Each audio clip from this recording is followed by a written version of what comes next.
I'd like to focus my reflection today on the first reading from Genesis chapter 22, which tells the dramatic event in the life of Abraham, a person we consider to be our father in faith. Whenever we hear that story of Abraham and his almost sacrifice of his son Isaac, we're struck by an obvious question. Why would God ask him to kill his own son? In order to understand what's going on here, it's important to know something about the society where Abraham lived. It was about 1800 BC in the land of Canaan. The people who lived in that land at that time were called the Canaanites. They actually practiced human sacrifice. Their kings would offer their firstborn infant sons in sacrifice to their gods to ask for help in battle. Abraham was aware of that practice, and through this event, God makes it clear that He does not really want Abraham to kill his son Isaac. God intervenes in that little dialogue by sending an angel to stop Abraham from going through with it. The angel says, Abraham, Abraham, do not lay your hand on the boy. Do not do the least thing to him. So with the intervention of that angel, God helps Abraham to see that there's another alternative. There's that ram over there in the bushes. He can sacrifice that ram instead of his son. So by God's stopping Abraham from the sacrifice of his own son, the story shows that the practice of child sacrifice was not acceptable. So why did all that happen in Genesis chapter 22? It was a test for Abraham. It gave him a chance to show his total trust in God. The child Isaac represented Abraham's source of security for the future. And the core of God's message to Abraham is this: I don't want you to kill your son. What I want is for you to entrust your future to me totally.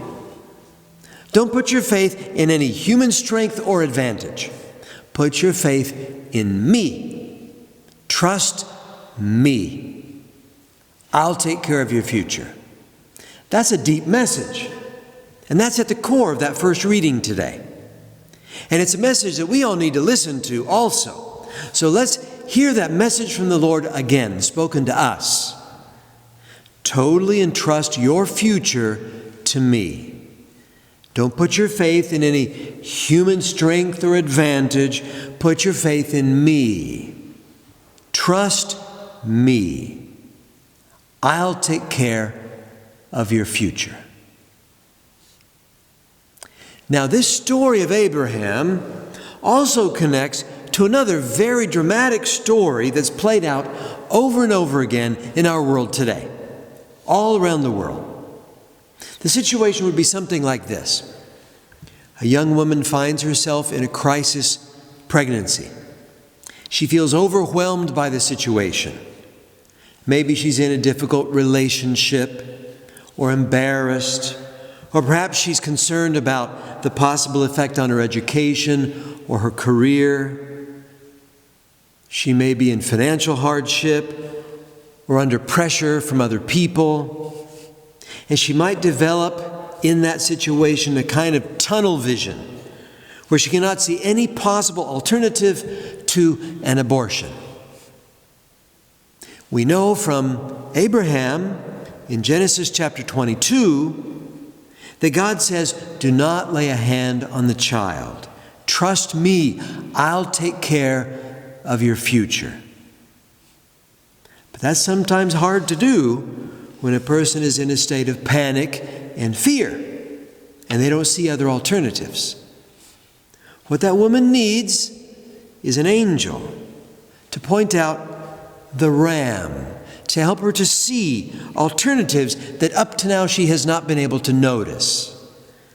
Well, over the years, I've known many young women who've been in such a situation, who've been helped by such angels.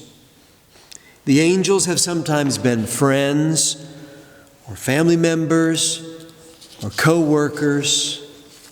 And some of those angels are organized volunteers in local parish support networks that provide love and care and the practical support that a woman needs in a crisis pregnancy.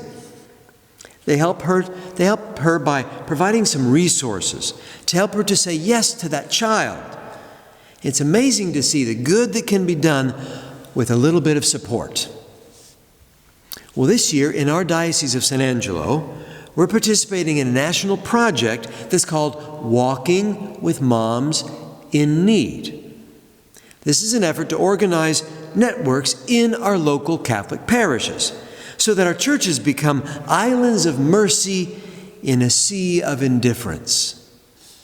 And you can look it up on the web, Walking with Moms in Need.